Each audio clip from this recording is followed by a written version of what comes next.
In this exciting episode of the Perry Pod, we end the show's first season right where it began, with a man committing murder to get away from his nagging wife. It's Season 1, Episode 39 of Perry Mason, The Case of the Rolling Bones.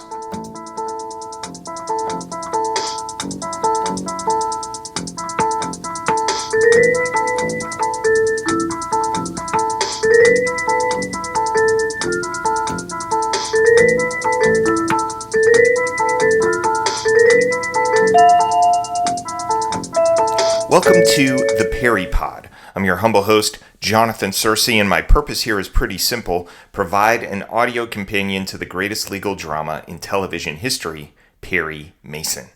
I plan to do a pod for every episode of the television series, and as time permits, I'll look at some of those made-for-TV movies too. I'll be working through the series in the order in which the episodes were aired. Each episode I'll give a brief refresher on the plot, and if the episode was based on a novel, I'll compare the book with its television adaptation.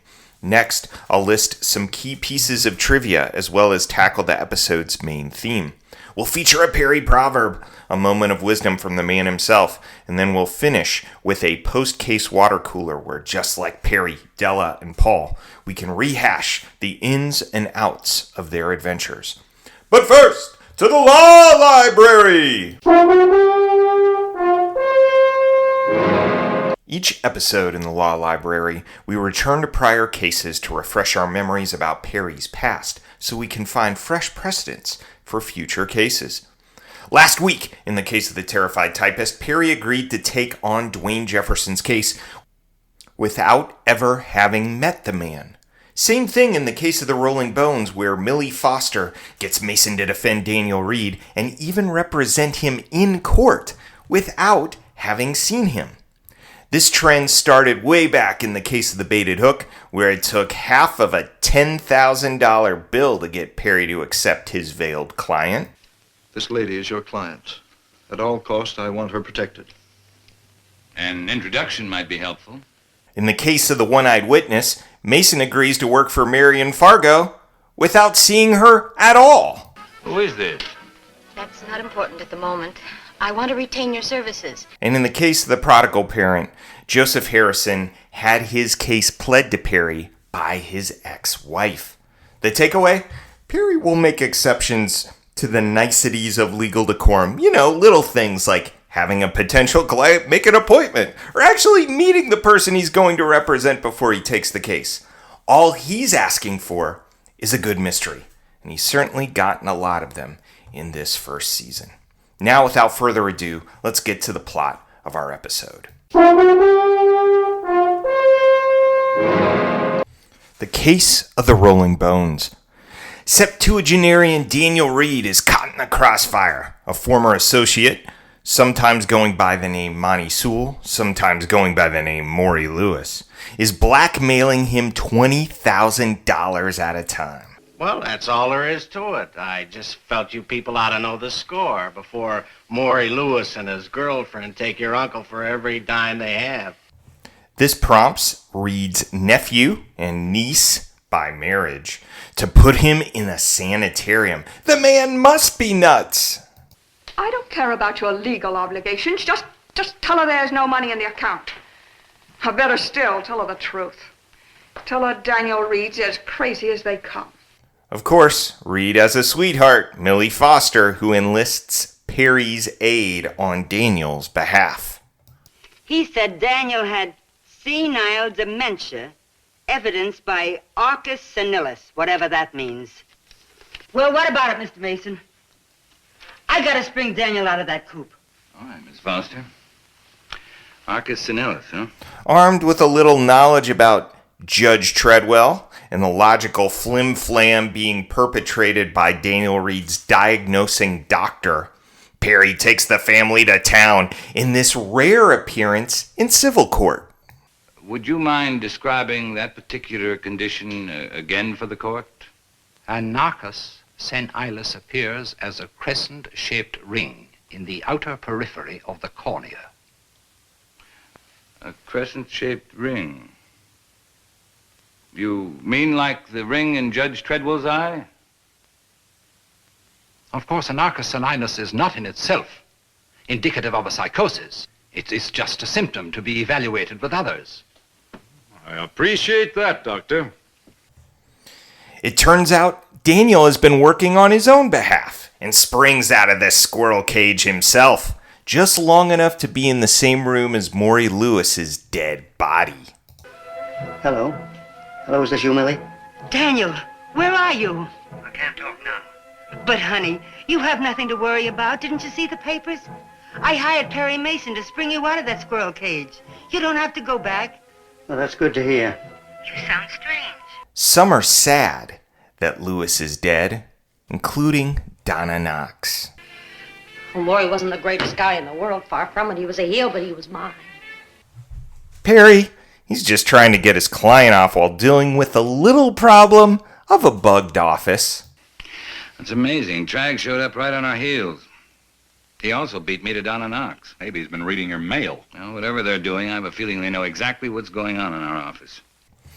Daniel likes Perry and trusts him enough to keep him as counsel against the requests of his family. And Perry repays that trust by tearing into prosecution witness on cross-examination. Down goes Trag!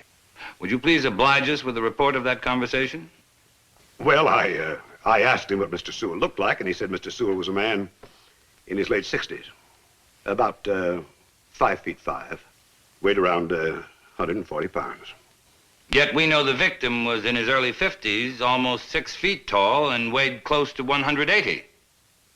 Yes, sir. Seems to me, Lieutenant, that the description you just gave fits the defendant, Mr. Reed, far better than it does the victim. Yes, sir. Thank you, Lieutenant. That will be all. Down goes Victor Kowalski! And you consulted this particular watch right after the defendant came out of Mr. Lewis's room?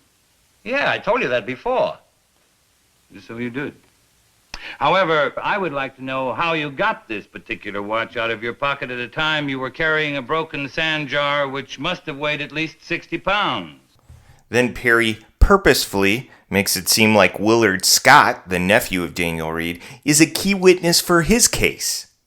And when the prosecution puts him on the stand and Perry gets a chance to cross-examine him, he proceeds to do this. Now, I ask you once again, Mr. Scott, what were you doing between 8 to 9 o'clock on the night of the murder?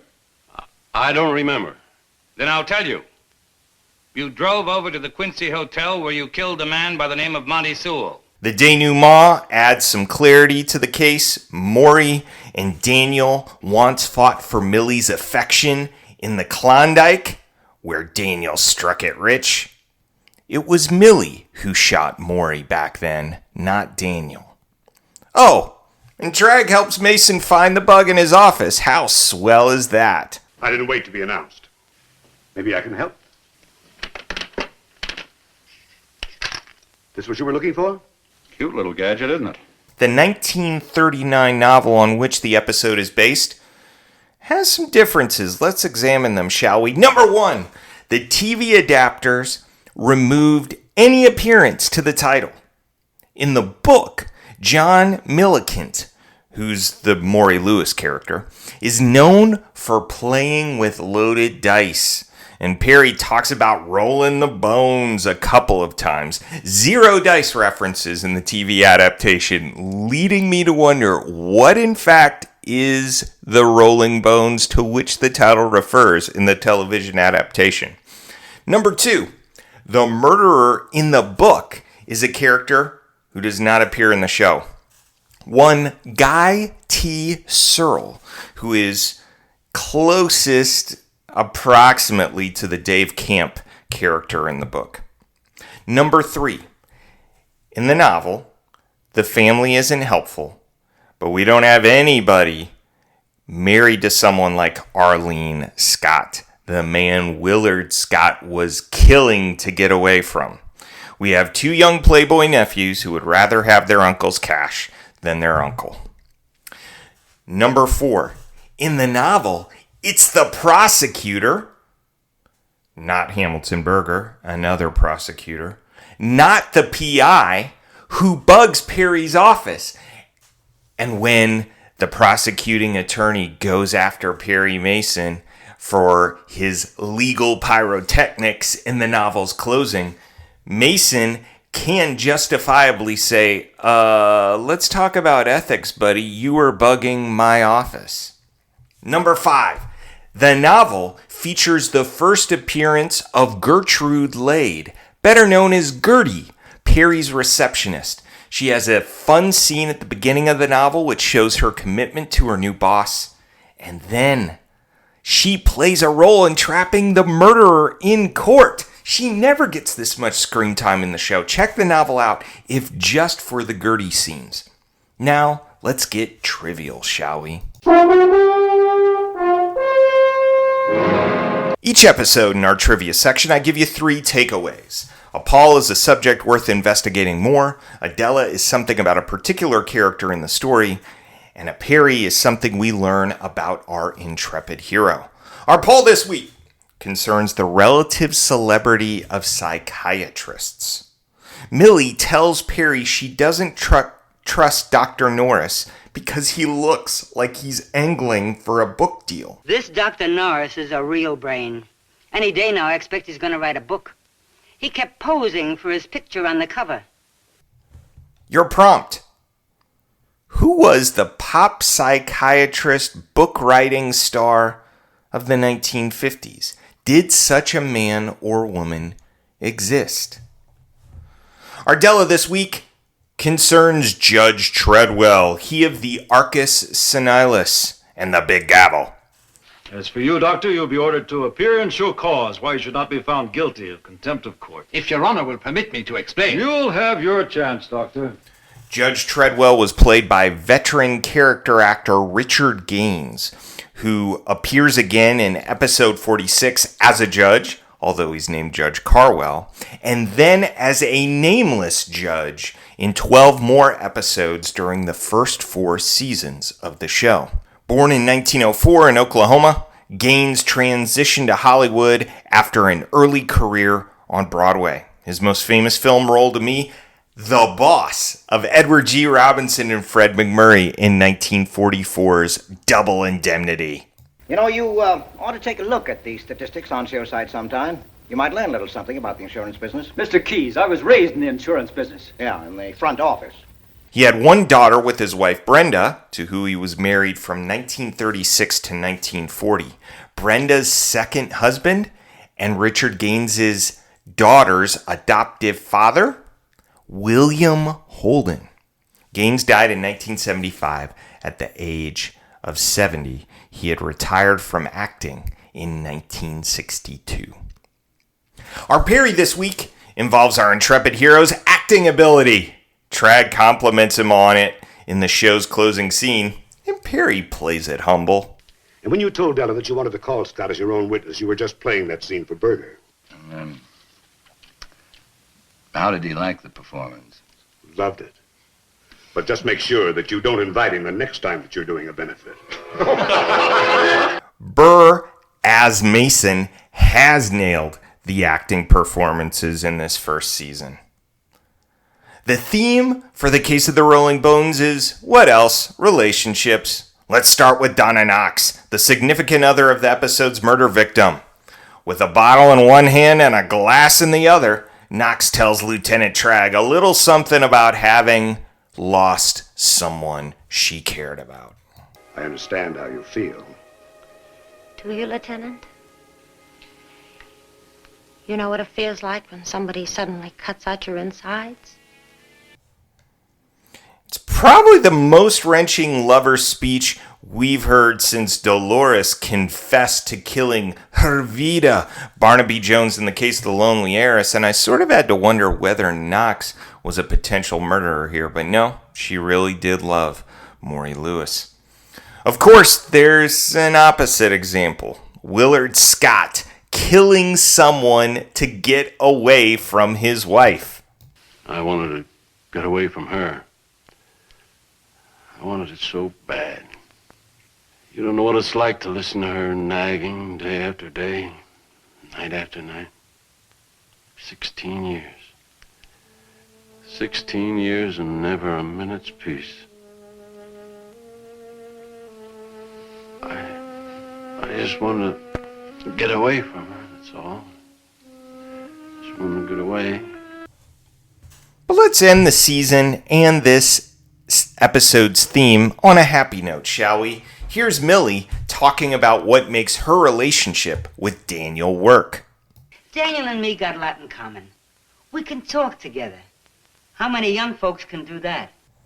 Now that's something worth holding on to. If you can make it to 71 years of age in the Perry universe, you just might find the love of your life. Now it's time for a Perry proverb.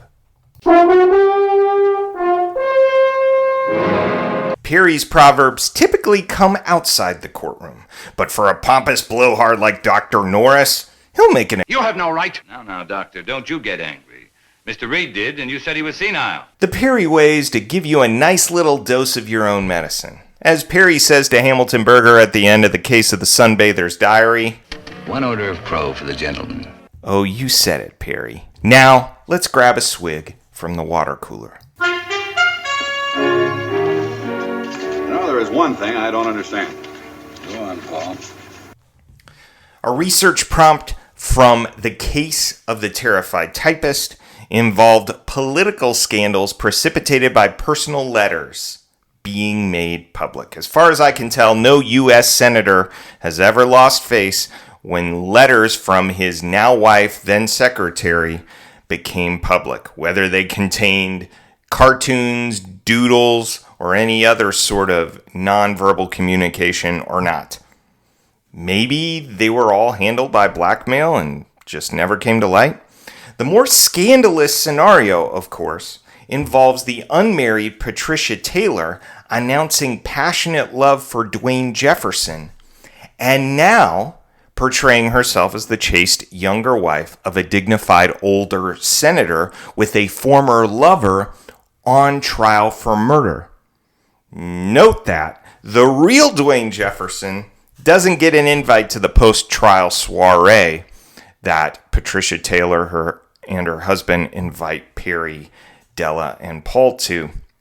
In the novel, the letters between the real Jefferson and the titular typist do hint at love, and the novel ends with them getting together.